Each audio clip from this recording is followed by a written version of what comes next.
91. Quero glorificar a Deus por essa rica oportunidade, agradecer ao pastor Eliel e à pastora Cris por essa oportunidade. Salmo 91, todos acharam? Eu vou estar fazendo a leitura do versículo 1º, 2º, do 9 e do 14. Amém? Diz assim a palavra do Senhor: sob a sombra do Altíssimo, aquele que habita no esconderijo do Altíssimo e descansa à sombra do Onipotente, diz ao Senhor: Tu és meu refúgio e a minha fortaleza, o meu Deus em quem confio. O 9. Você diz: o Senhor é meu refúgio.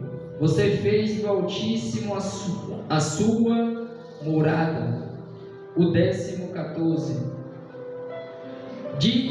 Deus diz: porque a mim se apegou com amor, e eu o livrarei, e eu o protegerei, porque conhece o meu nome. Podemos assentar.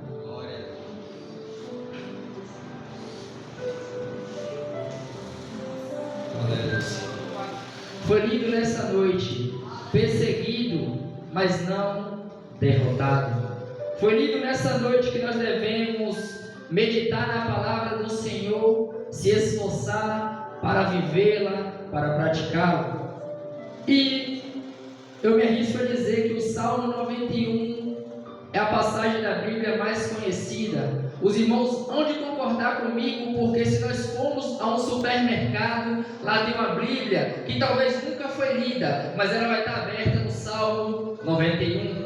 Se nós formos em alguma loja, tem lá um quadro, um cartaz, ou até mesmo uma folhinha, um calendário com o Salmo 91, quadros dos Salmos 91, pulseiras, colares. O meu irmão tem uma tatuagem nas costas com o Salmo 91. Só que se eu ter uma Bíblia aberta no Salmo 91, não vai fazer muita coisa na minha vida. Se eu ter na minha casa uma Bíblia aberta, a qual eu não pego para ler, ou a qual eu só pego no dia de culto, aberta no Salmo 91, não vai acontecer muita coisa na minha vida. E o que é que vai fazer o Salmo 91 ser um salmo poderoso na minha vida? É isso que nós vamos aprender nessa noite de hoje. Primeiramente, quem fez o Salmo 91? Os irmãos vão concordar comigo que o livro de Salmos é o inário de Israel. Ou seja, cada salmo tem um autor. Tem autor que só tem um salmo escrito, tem autor que tem vários salmos escritos, como o rei Davi, que escreveu 73 salmos, aproximadamente metade do livro. E o salmo, cada salmo específico, traz algo pessoal. O salmista que escreveu o Salmo 91 escreveu algo do seu pessoal. E quem é o salmo? O salmista que escreveu o Salmo 91. A história diz que é Moisés. E Moisés é uma pessoa hábita para escrever o Salmo 91. E que período da vida de Moisés escreveu o Salmo 91? No início? Não. Se nós observarmos, a profundidade desse salmo é no final. Segundo a Bíblia de estudo, no final do livro de Deuteronômio, quando Deus chama Moisés e fala que ali nas terras de Hebron, que Deus vai o recolher, que Deus vai o levar para si, e chama Josué, Moisés unge a Josué. Então Moisés toma uma reflexão antes de escrever o seu salmo no livro de Deuteronômio, no capítulo 32. Ele faz uma autoanálise da sua vida, e só então ele escreve o Salmo 91. E vamos trabalhar esse salmo aos poucos no dia de hoje. Moisés começa a escrever aquele que habita. Ele não começa escrevendo todos que habitam. Por que ele fala aquele? Porque fazer o nosso esconderijo, habitar no esconderijo, melhor dizendo, do Altíssimo, é uma decisão pessoal minha e tua. É uma decisão nossa, ninguém pode tomar essa decisão por nós. Eu estou aqui com a minha filha Luna, mas eu não posso fazer uma habitação para ela no esconderijo do Altíssimo. Eu posso instruí-la, eu posso trazê-la para os cultos, mas é uma decisão pessoal de cada um de nós. Então Moisés, ao fazer essa análise, ele contempla a sua vida, ele contempla a sua trajetória. Eu te convido para você contemplar essa noite a sua vida e a sua trajetória. Mas desde o seu nascimento Deus estava cuidando de Moisés. Prova, vamos lá, livro de Êxodo, capítulo de número 3, vai nos dizer que Faraó começa a afligir o povo de Deus. E ele começa a falar para a parteira: olha, matem as crianças quando nascer. Se for menino, mata. Se for menina, deixa viver. Só que nasce o menino Moisés, e a sua mãe e seu pai escondem por 3 meses. Só que chega a determinado momento que não tem como mais esconder. Eles pegam ele, botam no cesto e colocam no rio Nilo. Aí Deus faz com que a filha de Faraó venha e crie Moisés, um hebreu sendo criado no palácio de Faraó. E Moisés é criado. Moisés chega até os 40 anos de idade, vai visitar o seu povo, e ele vê o egípcio maltratando o hebreu. Ele mata o hebreu. No outro dia ele mata o egípcio. No outro dia ele vai visitar o seu povo novamente, e ele vê 2 hebreus brigando. E Moisés fala para eles: por que vocês estão brigando? E aquele homem vai e fala: você quer fazer comigo que nem você fez com o egípcio? Moisés fica com medo e foge. Até esse momento Moisés, pastor Eliel, não tinha uma intimidade com Deus, mas Deus já estava cuidando dele. E aí Moisés vai e foge. O que impediu o Faraó de matar Moisés?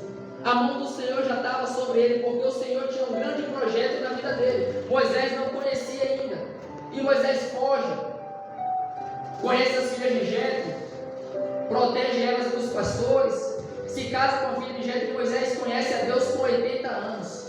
Eu não sei com qual idade você conheceu ao Senhor, mas eu quero te dizer que antes mesmo da sua mãe e do seu pai te conhecer, o Senhor já te conhecia, e o Senhor te protegeu, o Senhor te guardou, o Senhor te livrou, para que você, aleluia, vivesse. O Senhor te protegeu, te livrou, te guardou, e o Senhor te deu uma obra para que você realizasse. Qual é a obra? Ide por todo mundo, pregai o evangelho a toda criatura, aleluia. Quem crê e for batizado será salvo, quem não crê já está condenado.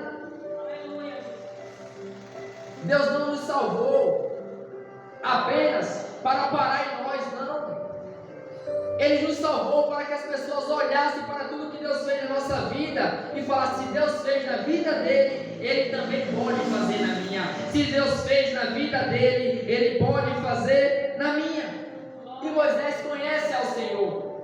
E o Senhor falou: olha, Moisés, você foi escolhido para resgatar meu povo no Egito.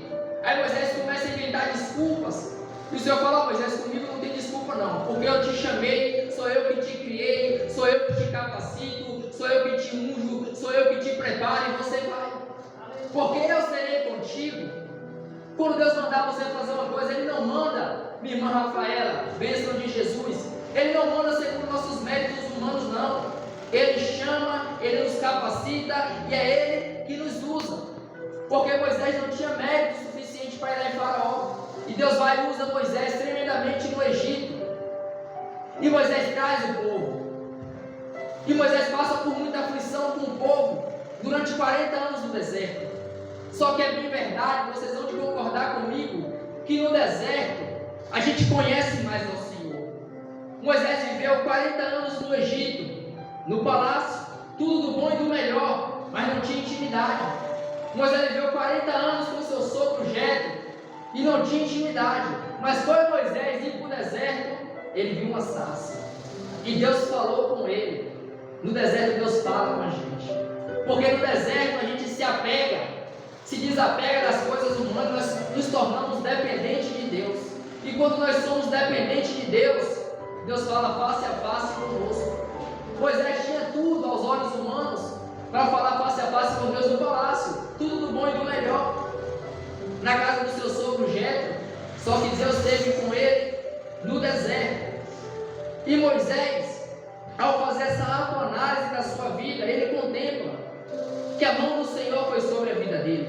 E ele vai continuar os salmos, dizendo que quando você faz sua habitação no esconderijo do Altíssimo, você vai descansar na sombra do Onipotente. E aí ele continua: diz ao Senhor, você é meu refúgio e a minha fortaleza, o Deus em quem confio.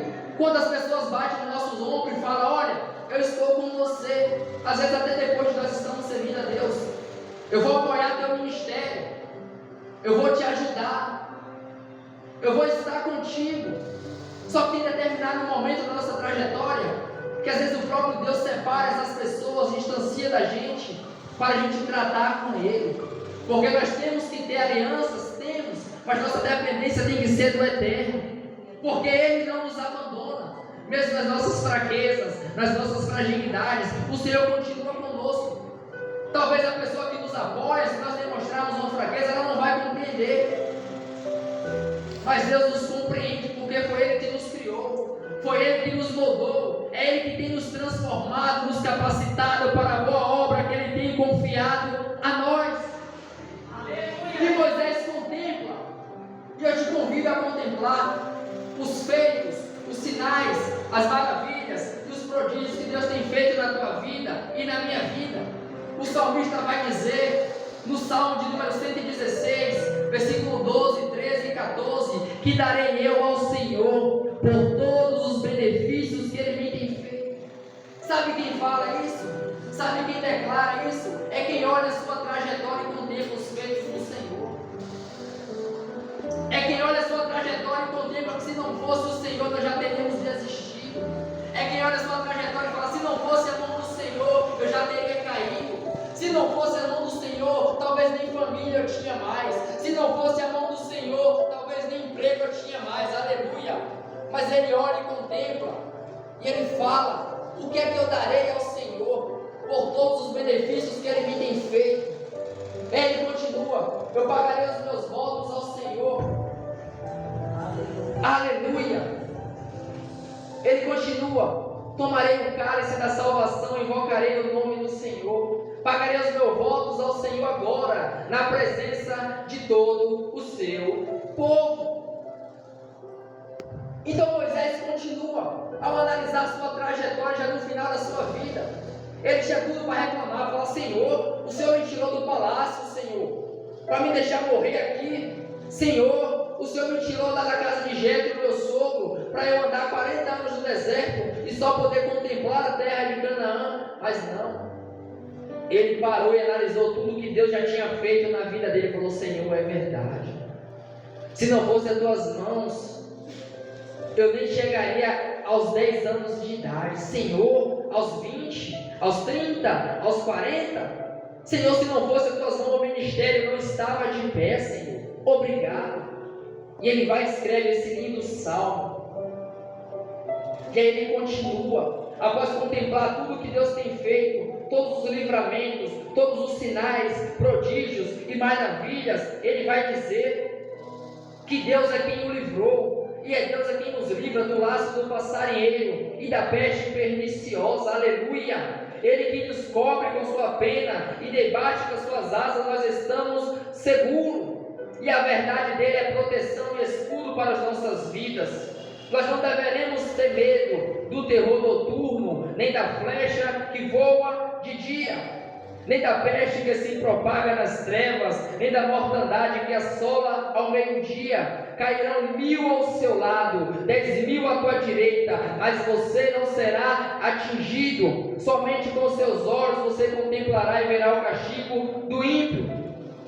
Aí talvez você pode dizer, eu nunca vi cair 1000 ao meu lado e 10.000 à minha direita. Não. Covid-19. Quando as pessoas morreram, surto de dengue, chikungunya, acidentes e mais acidentes. Quantos livramentos Deus tem dado para mim e para a tua vida? Quantas pessoas que eram milionárias, trilionárias, empresários, atores, atrizes, pegou o Covid? Aí talvez você está aí com a pressão alta, talvez você está aí com diabetes, talvez a gente nem sabe que a gente tem a enfermidade. Quantos livramentos o Senhor tem dado para mim e para a tua vida? Livramentos que nós contemplamos com nossos olhos, e livramentos que ficaram só no campo espiritual. Quantas covas o Senhor tem fechado, não só para nós, mas para os nossos, através do momento que você decide, aleluia, fazer a sua casa no esconderijo do Altíssimo, através do momento que você escolhe habitar na casa do Senhor. Quantos livramentos para a sua vida e para a vida dos seus o Senhor tem dado? Se nós pararmos para analisar, quantas vezes o Senhor tem confundido o inimigo meu da minha e da tua alma, para nos dar os livramentos. Quantas vezes o laço está pronto, a armadilha está pronta lá, e nós estamos indo em direção ao precipício, o Senhor vai nos livrar. Quantas vezes o Senhor tem fortalecido o meu e o teu pé para que você não caia? Você acha que talvez se fosse de acordo com as nossas forças, o meu e o teu ministério ia estar de pé? Se fosse por conta dos nossos atributos, se fosse por conta, aleluia, da nossa força, do nosso intelecto, nosso casamento, nossa família, nossos filhos, nosso emprego, você acha?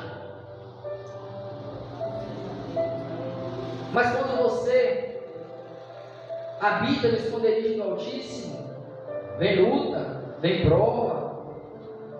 O hebreu apontou Moisés, Faraó perseguiu Moisés para matar. O próprio povo no deserto queria apedrejar Moisés, mas Moisés foi construindo a sua casa, foi habitando no esconderijo do Altíssimo. E como é que eu habito no esconderijo do Altíssimo, meu irmão Wesley? Quando você vem à casa do Senhor, quando você ora, quando sua carne pede para você assistir a televisão, você não, eu vou orar. Quando você medita nas Escrituras, quando você decide passar tempo com Deus, você está escolhendo, aleluia, habitar, fazer do esconderijo do Altíssimo a sua morada. Deus livra as pessoas que estão no mundo? Livra. Deus tem misericórdia para quem está no mundo? Tem. Mas quem habita no esconderijo do Altíssimo tem uma proteção especial, porque você descansa na sombra do Onipotente, aleluia. E você diz: o Senhor é meu refúgio e a minha fortaleza. E a Bíblia nos diz que Deus é galardoador daqueles que os buscam, porque no versículo 9 vai dizer: por que você disse, o Senhor é meu refúgio, e por que você fez do Altíssimo a sua morada? E ele vai descrever o que é que acontece quando você decide fazer sua habitação na casa do Altíssimo. Quando você decide caminhar com o Senhor, quando você decide ser fiel ao Senhor, quando você decide, aleluia, adorar o Senhor em espírito e em verdade, o que é que acontece? Ele vai nos dizer: nenhum mal lhe sucederá, nem praga alguma chegará à sua tenda, porque aos seus anjos ele dará ordem aos seus respeitos, para que o guardem você em todos os seus caminhos. Sabe aquele livramento de acidente que às vezes a gente se junta na roda de amigos e fala: você viu o que eu fiz? Não fomos nós, foi o Senhor. Sabe aquela enfermidade? É o Senhor que nos livra. Tem um louvor lindo que fala: foi o Senhor que não desistiu quando eu já tinha desistido. Quantas vezes nós estamos quebrados por dentro, aí a gente vem para a igreja e fala: é o último culto, eu não prego mais, eu não adoro mais, eu não vou mais servir ao Senhor. Talvez a gente nem tenha coragem de falar para o pastor, para a pastora, ou para aquele nosso amigo, nosso irmão que a gente ama, que a gente é mais apegado, que nós temos mais intimidade. Aí você vem para o culto e o Espírito Santo vai lá e te renova, o Espírito Santo vai lá e te transforma, o Espírito Santo vai lá e fala: não, calma, você não está sozinho. Ele te toma pela mão e fala: ei, não temas, porque eu sou contigo, não te assombres, porque eu sou o teu Deus, aleluia. É Ele que nos esforça, é Ele que nos ajuda, e é Ele que nos sustenta, aleluia, com a mão poderosa da sua justiça. E Isaías 43:13 vai nos dizer, aleluia, que ainda antes que houvesse dia, Deus é. Então nada pega Deus de surpresa. Está pensando que quando Ele te chamou, Ele não imaginou que você ia ter dia de fraqueza, dia de fragilidade, dia que você ia pensar em voltar atrás? Ele já sabia de tudo, porque quando Deus nos chama, Ele conhece nosso passado, nosso presente e nosso futuro. Eu glorifiquei a Deus hoje quando eu vi minha irmã Rafaela ali, ó. Porque há muitos anos atrás, eu ia na casa dela, o irmão dela era meu cunhado, e a gente bebia, a gente falava besteira, eu com o irmão dela.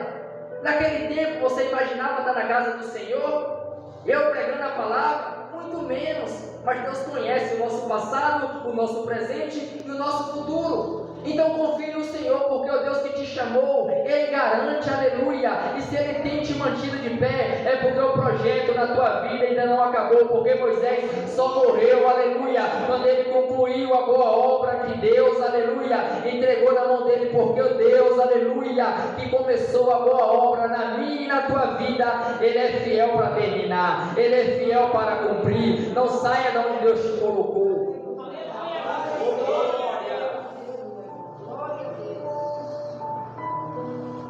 Ele vai nos dizer que o anjo vai nos sustentar pelas mãos, para que nós não tropeçamos, aleluia, em nenhuma pedra, que nós pisaríamos em serpentes, em leão e cobra, e que nós esmagaríamos o leãozinho e a serpente, aleluia. Aí no livro de Lucas, número 10, capítulo de número 19, vai nos dizer bem assim: Jesus manda 70 discípulos para pregar a palavra, curar enfermo, expulsar demônio. Aí os discípulos voltam felizes da vida, e ele fala: Senhor, em teu nome até os espíritos imundos se submetem a vós. Jesus fala: é verdade, porque eu vos dei autoridade. Se Deus mandar você fazer alguma coisa, faça. Porque antes dele mandar os discípulos, ele deu autoridade, porque Deus não envergonha os seus servos. Quem envergonha os seus servos é Satanás. O meu e o teu Deus, Ele nos chama e Ele garante. Se Ele falou: eu te dei autoridade, pode colocar a mão e orar com fé, aleluia, porque a oração do justo pode muito em seus efeitos. Tiago, aleluia, vai nos dizer que Elias era homem semelhante a nós, sujeito a mesmas falhas.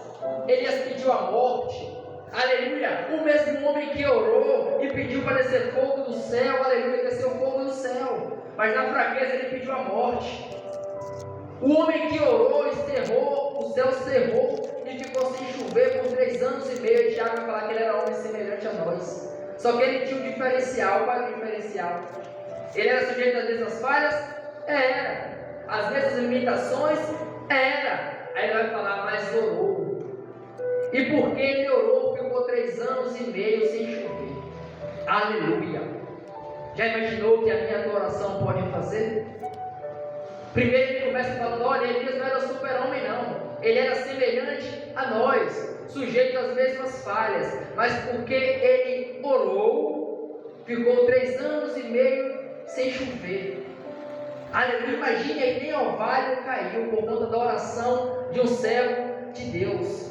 Hoje é culto de cura e libertação. Já pensou quantas pessoas oprimidas e cativas no inferno Deus pode, aleluia, libertar através da minha e da tua oração? Quantas curas Deus pode fazer através das nossas vidas, para que o nome dele seja glorificado? Porque Elias era homem sujeito às mesmas falhas que eu e às mesmas falhas que você, mas ele orou, e por 3 anos e meio o céu se fechou, não caiu chuva e não caiu orvalho. Aleluia, glórias a Deus. Aleluia, glória a Deus. E depois ele orou novamente, porque quando nós oramos, nós tiramos as coisas da nossa dimensão e levamos até o céu, porque Deus fala conosco através da sua palavra. É verdade.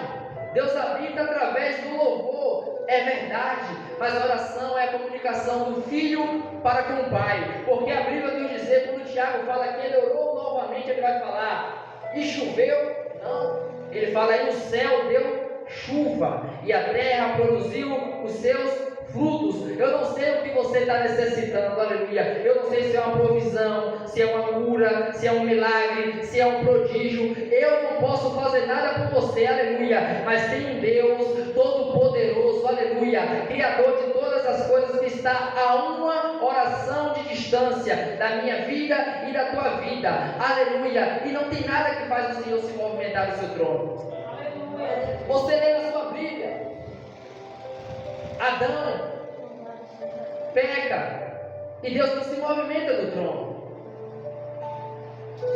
Abraão peca e Deus não se movimenta do trono. Agar não, Isaac peca e Deus não se movimenta do trono. Davi, o homem segundo o coração de Deus. Quando a gente vê que Davi é o homem segundo o coração de Deus, se Davi estava a pecar, Deus poderia se movimentar. Ou não, ele é segundo o meu coração, mas ele não se movimenta.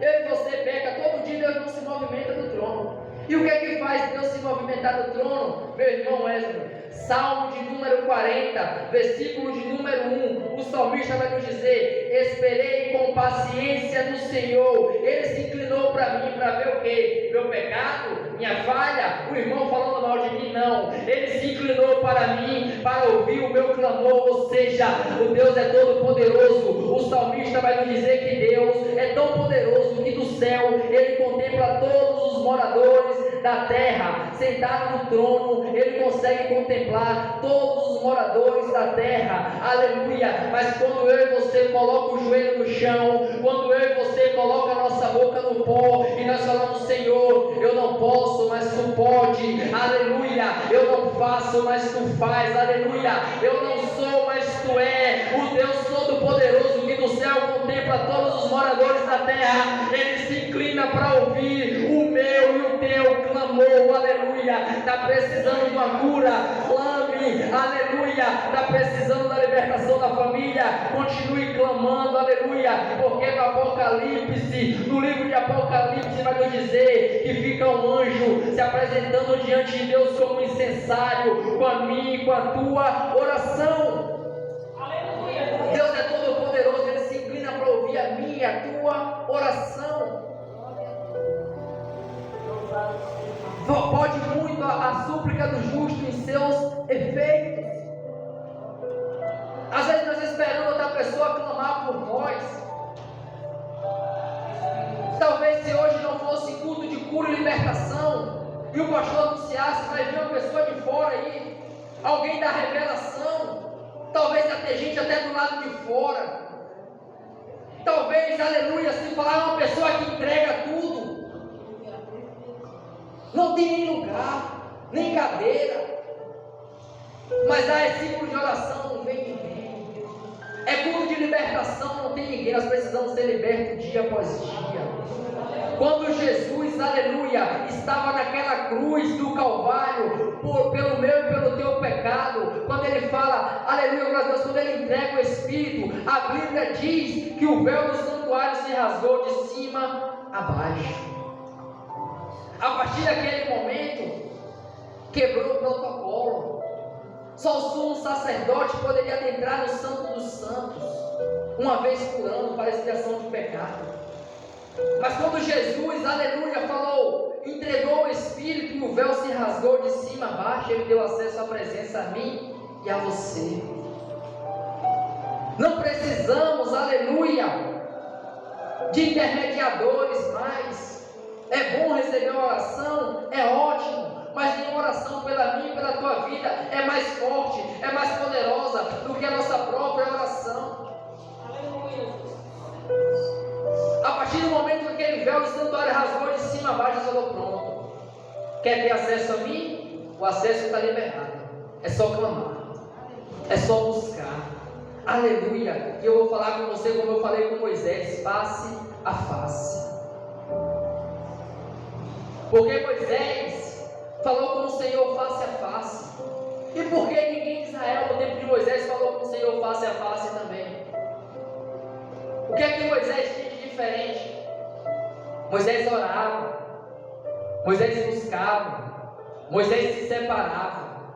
É necessário eu e você orar, buscar, se separar, se consagrar cada dia mais ao Senhor, passar tempo com o Senhor. O Salmo de número 1 vai nos dizer que bem-aventurado, aleluia. O Salmo de número 1 nos diz que bem-aventurado é aquele que não anda no conselho do ímpio, nem se detém no caminho dos pecadores, e nem se assenta na roda dos escarnecedores. Pelo contrário, o seu prazer está na lei do Senhor, e na lei do Senhor ele medita de dia e de noite. Pois ele é como erva plantada junto às correntes de água, cuja folhagem não murcha, e no devido tempo dá o seu fruto. Nós estamos no mundo, mas nós não podemos ser moldados pelas coisas do mundo.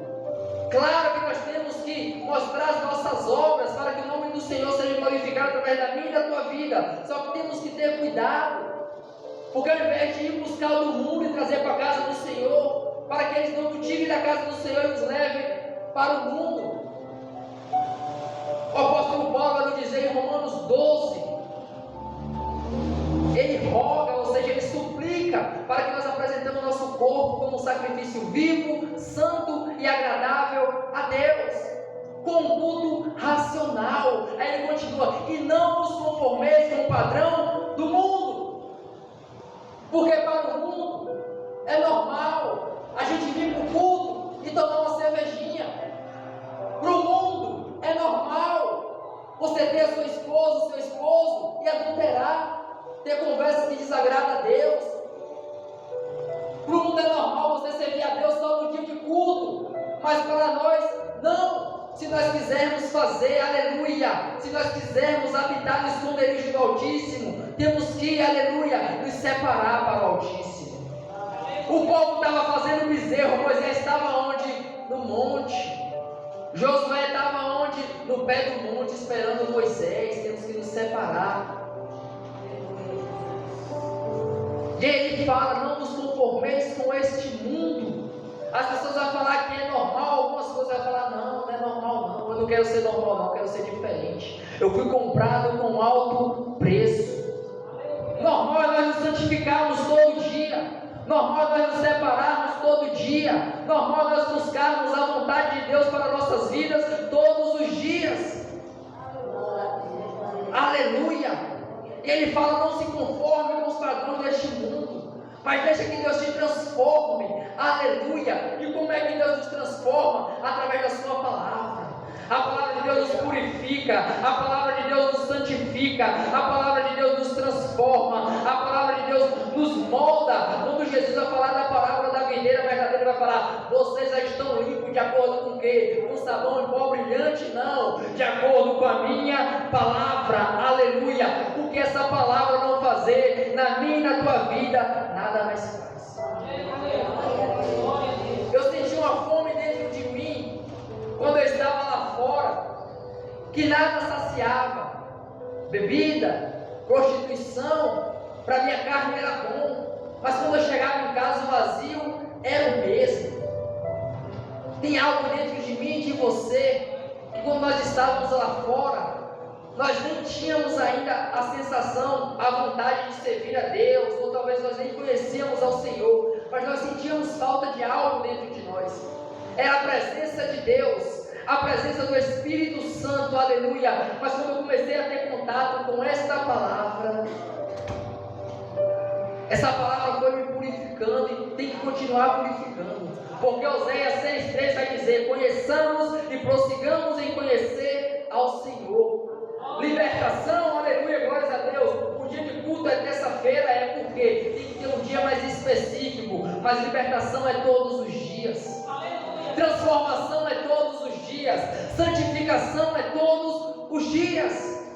Já pensou se a gente só orasse em dia de culto?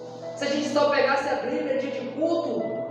E o apóstolo Paulo vai me dizer: depois de deixar Deus nos transformar, a gente vai experimentar qual é a boa, perfeita e agradável vontade de Deus. Deus não se manifestou para Moisés enquanto ele estava no palácio. Deus não se manifestou para Moisés quando ele estava na casa de Jetro. Deus se manifestou a Moisés no deserto. No deserto Deus provou: Moisés, tu está aqui no deserto, tu está pensando que está sendo dependente de mim só agora que tu está no deserto? Não, olha para a sua história e contempla os livramentos, contempla os meus feitos na tua vida, meus sinais, meus prodígios e minhas maravilhas. O que leva um homem no final da vida a escrever o salmo mais conhecido do livro de Salmos? Gratidão. No final da vida, só quem reconhece os feitos do Senhor na sua vida. E ele vai continuar dizendo, o versículo de número 14: agora, o próprio Deus diz: porque a mim se apegou, com amor eu o livrarei e o protegerei. Aleluia. É o próprio Deus dando testemunho de Moisés. Moisés se separou tanto, se santificou, ele contemplou os feitos do Senhor na sua vida e falou: não, eu tenho que ser um verdadeiro adorador. Moisés olhou para a sua vida no deserto e falou: rapaz, eu estava no deserto e durante o dia faz muito calor, só que tinha uma nuvem, uma coluna de nuvem, com a presença de Deus, que eu estava no deserto e não estava com calor. A noite é o inverso, no deserto é frio, só que tinha uma coluna de fogo. Aí o povo passa 40 anos no deserto. Eu não sei quanto tempo você tem de deserto, mas contemple nessa noite. Eu não sei quanto tempo, mas você está no deserto?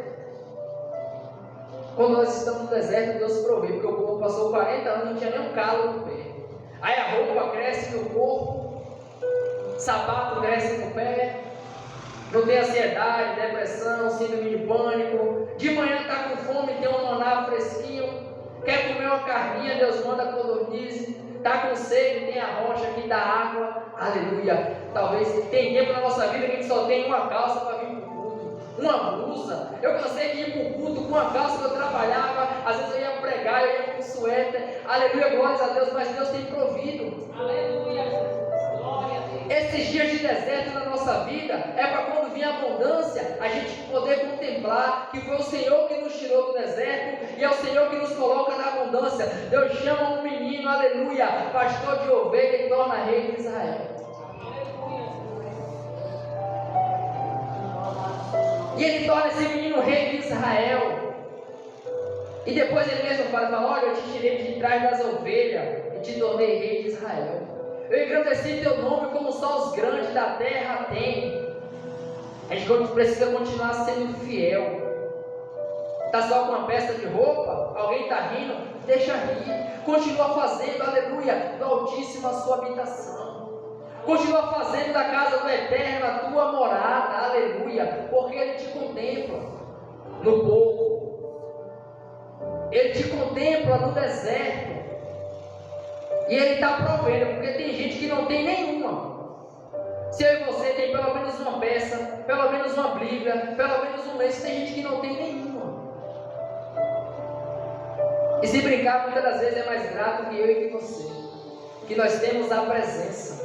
Nós temos os olhos do Senhor sobre as nossas vidas. E quando nós nos esforçamos para fazer, aleluia, para habitar no esconderijo do Altíssimo, não importa onde você vai no seu dia, a sombra do Onipotente está sobre a sua vida. E não há nada nem ninguém que possa fazer você escapar das mãos do Senhor. Quantas vezes a gente já pensou em voltar atrás, em desistir, em retroceder? Já imaginou? Quantas vezes a gente louva sem querer louvar, prega sem querer pregar, aí fala: é a última vez, não faço mais. Aí o inimigo vai e bota uma armadilha assim, às vezes a gente está até cedendo, mas ele fala: não, está na minha mão, maligno, não toca. Aí o apóstolo Paulo vai dizer, aleluia, se Deus é por nós, quem vai ser contra nós? Se Deus é todo poderoso e você está na mão dele, e operando Ele na minha e na tua vida, quem impedirá? Aleluia. Quem vai impedir o operar de Deus na minha e na tua vida? Quem vai impedir? Será que a gente veio para o Senhor com a nossa própria força? Com a nossa própria capacidade? Ou foi o Senhor que criou meio de estratégia, assim como Ele criou meio de estratégia para se revelar na vida de Moisés, Ele criou meios de estratégia para se revelar nas nossas vidas. Quantos vícios nós saímos, e nós continuamos saindo a cada dia, com nossa própria força? Como é que a palavra que foi escrita há mais de 2000 anos atrás, pastor, surte efeito até hoje? Tem pessoas que eram usuários de drogas que nem vai a centro de recuperação. Mas essa palavra é tão poderosa que quando a pessoa decide, aleluia,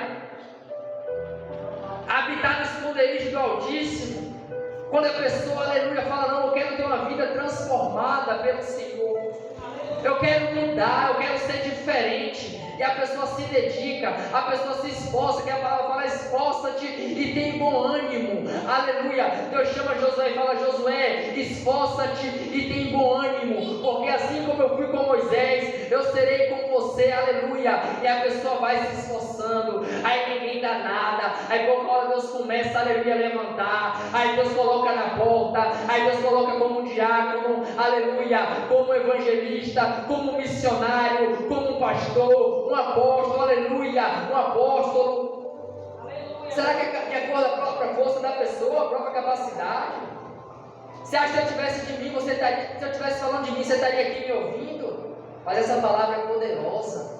Hoje é quinta-feira, está todo mundo cansado dos seus trabalhos, das suas lutas, dos seus afazeres diários. O que é que faz você largar a sua casa, o aconchego do seu lar, esposa, esposo, filho, um dia chuvoso desse, para você vir adorar o Senhor? O que é que faz? É a palavra. Aleluia. Aleluia, é a palavra de Deus que é poderosa. Você fala, não, eu preciso ir lá me alimentar do pão do céu. Não é pregador que traz você à igreja, não é cantor, aleluia, não é pastor, não é pastora, não, é a palavra, é a fome da palavra, aleluia. Aí Jesus fala, nem só de pão viverá o homem, mas de toda a palavra que sai da boca de Deus. Por que Jesus compara a palavra de Deus com um alimento? Se você passar dias sem se alimentar, o que acontece? Você se enfraquece, adoece, e se não se alimentar, morre. Aí Jesus fala, nem só de pão viverá o homem, mas de toda a palavra que sai da boca de Deus. É a mesma coisa com a nossa vida espiritual. Se a gente deixar para servir e adorar o Senhor somente em dia de culto, o inimigo começa a criar estratégia para a gente faltar o dia de culto.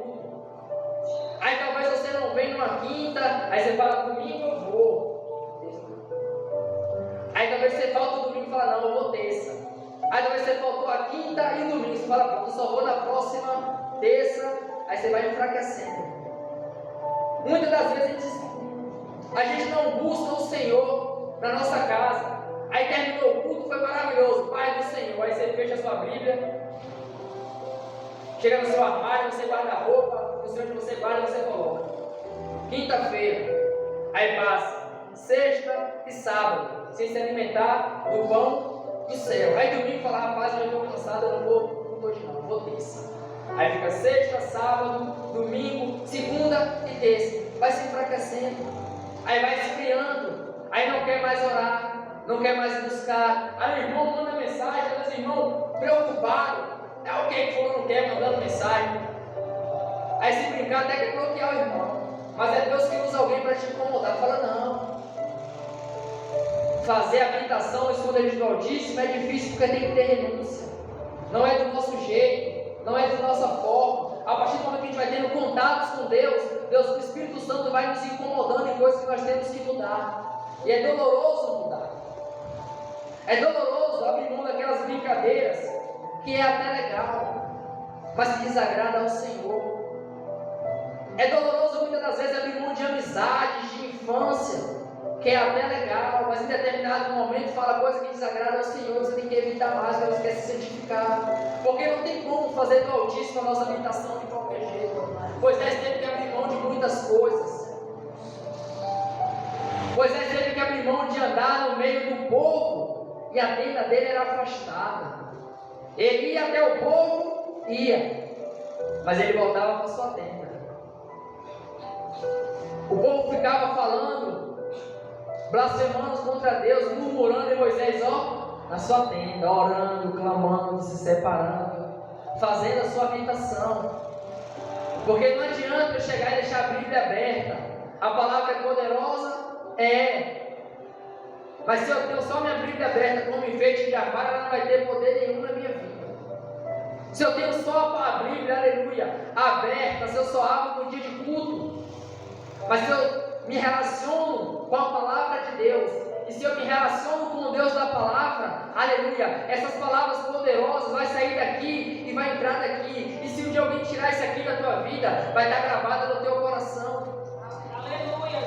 E ninguém tira o que está gravado no teu coração. Ninguém tira aquilo que Deus coloca no teu coração. Se Deus colocar no teu coração a vontade de buscar a palavra dele, porque o entendimento não vem do teu intelecto humano, não. É o Espírito Santo que vai nos ensinar. É o Espírito Santo que nos capacita. É o Espírito Santo que coloca as palavras na nossa boca. Mas o Espírito Santo não pode abrir a Bíblia no meio do teu lugar e ler. Ler e meditar é comigo e contigo, mas é Ele que revela o que está escrito aqui nessa palavra. Quantas vezes você passou por alguma passagem da Bíblia e não entendeu nada? Aquilo vai e chama a sua atenção, aí você passa dias, talvez até meses, você fica meditando em um versículo, e aí Deus abre a cortina da revelação e te revela coisas tremendas. Aí você vem aqui na frente e fala, e através da tua vida Deus edifica a vida de alguém. Tem pessoas cegas que pregam a palavra. Pastor Adão Santos, pode olhar no YouTube. O homem é cego, mas tem uma graça, tem uma unção. Como é que pode? É a vontade. Agora dizer que é Deus que coloca no nosso coração tanto querer como realizar de acordo com a sua vontade. Se Deus coloca no seu coração a vontade de orar mais, se Deus te chama para o ministério da intercessão, interceda. Se Deus te chama para o ministério, aleluia, da palavra, se seu coração arde pela palavra, passe tempo com a palavra, leia, medite, ore, peça a revelação de Deus. Se Deus te chama para louvar, louve ao Senhor, adore ao Senhor. Se alguém olhar para você, ele vai falar: você não leva jeito para isso não. Se alguém olhar para você e falar: você não leva jeito para pregar não. Você começou num texto, terminou em outro. Você começou com louvor num tom, terminou em outro. Não se preocupe não. Sabe por quê? Porque Deus conhece o teu passado, o teu presente e o teu futuro. Deus sabe o que você foi, o que você é, o que você vai ser. E Deus não se engana na chamada. Moisés era gago. Aí quando Deus chama Moisés vai falar: eu sou gago, eu não sei falar. Aí Deus fala para Moisés: eu vou pôr a palavra na tua boca. Chama teu irmão Arão e você vai ser como diante do povo como Deus. Ou seja, Deus falava com Moisés e Moisés falava com Arão. E Arão levava para o povo. Aí Deus chama Jeremias, menino ainda. Jeremias fala: mas eu só sou apenas uma criança, eu não sei falar. Aí Deus fala: e quem coloca a palavra na boca? Quem cria o mundo, quem cria o surdo, vai para você contigo. Deus levanta Davi ainda jovem. Deus dá sonho para José em Canaã e leva José para o Egito. O Egito naquela época era a maior potência. Sábios, astrólogos, todo mundo lá. E Deus coloca José como governador. Deus leva Daniel e seus amigos para a Babilônia, cativo, escravo. Se fosse o nosso tempo de hoje, como preso. E Deus, aleluia, glórias a Deus. E Deus dá uma sabedoria àqueles meninos tão grande, que eles são mais sábios que todos os sábios, encantadores e feiticeiros da Babilônia. De tal maneira que Deus exalta eles ali dentro daquele lugar. Agora exalta por quê? É só a gente ler Daniel 1. O rei colocou um manjar lá todo dia, ó, da fina iguaria, do vinho que o rei bebia. Eles falam: não, eu não posso me contaminar não, porque eu sou separado. Eu sei de onde Deus me tirou. Eu não estou em Jerusalém, mas eu sou de Jerusalém. Ele fala: não, não quero me contaminar não. E eles passam 3 anos e 10 dias comendo verdura, porque eles fazem experiência 10 dias. Só que o tratamento, o preparo de 3 anos. Imagina aqueles jovens durante 3 anos comendo verdura. Imagina os outros zoando. É eu e você no dia a dia. Às vezes eu estou no trabalho, eu tenho uma conversa que desagrada, às vezes a gente vai se afastando, aí os outros vai se zoando lá. Agora é santão, é santona, não faz isso, não faz aquilo. Olha, pessoal, se preocupe não. Nós não temos que agradar o homem, não. Nós temos que agradar a Deus. Aqueles jovens agradaram a Deus de tal maneira que Deus os exaltaram na Babilônia mais do que os próprios homens da Babilônia. Então continue fazendo, se esforçando para fazer do Altíssimo a sua morada e da casa do Senhor a sua habitação. Aleluia! Nos tempos de hoje, nós somos a habitação do Senhor. Nós somos a morada do Senhor, mas é necessário esse momento aqui de comunhão com os irmãos. Porque aqui um irmão vai e fortalece ao outro. Você não vê apenas uma árvore, um tronco produzir flor. Mas você vê, juntando de grão em grão, de graveta em graveta, o fogo pega. Nós somos sempre morada do Espírito Santo, sim, mas é necessário que nós façamos isso aqui, que nós congregamos, que nós juntamos as nossas forças, que nós habitamos na casa do Senhor, porque sozinhos somos membros do corpo de Cristo, e juntos somos o corpo de Cristo. Então se esforce, continua firme. Aí olha o que Deus vai dizer da sua vida e da minha vida, assim como Ele disse da vida de Moisés. porque a mim se apegou com amor, eu livrei e eu protegerei, porque conhece o meu nome. Quantas pessoas na casa do Senhor que não têm intimidade com o Senhor? Quantas pessoas na casa do Senhor, talvez as pessoas tenham anos na casa do Senhor, mas não tem um nível de intimidade. Andar com quem tem intimidade não gera intimidade. Nós temos que construir a nossa própria intimidade com Deus. Muitas pessoas, você faz várias perguntas, as pessoas conhecem. Qual é o seu jogador de futebol predileto, preferido? Qual é, aleluia, o seu time predileto? Qual é, aleluia, o ator, a atriz da novela que você prefere? O que foi que aconteceu no versículo do capítulo anterior da novela? O que é que está acontecendo naquela série? Às vezes até as pessoas que servem ao Senhor, as pessoas sabem dizer. Aí você pergunta, quem era o discípulo da intimidade de Jesus? Com quem era que Jesus ia nos momentos difíceis? Quem são os 12 discípulos de Jesus? A pessoa não conhece, a pessoa não sabe, as pessoas não têm interesse em aprender as coisas do Senhor. Não é apenas levantar a mão para Jesus, mas é uma caminhada com Jesus. A Bíblia nos diz em Gênesis capítulo de número 5 que Enoque andava com Deus. Enoque não só frequentava os dias de culto, Enoque resolveu andar com o Senhor. Enoque não só ia para o culto, mas ele vivia com o Senhor diariamente. Ele convivia com o Senhor de tal maneira que o Senhor o arrebatou. Ele não pediu a Deus para ir morar com ele, não. O próprio Deus o levou. E um belo dia eles estavam caminhando e Deus levou Enoque para si. Que nós desejamos esse nível de intimidade para com Deus.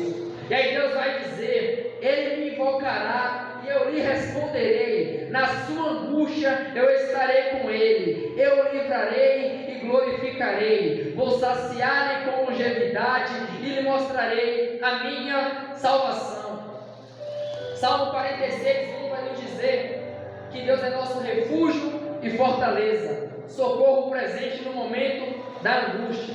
Muitas pessoas dizem que estão com a gente, mas no momento da angústia, muitas das vezes é só você e Deus. No momento da aflição, muitas das vezes é eu e Deus, é você e Deus.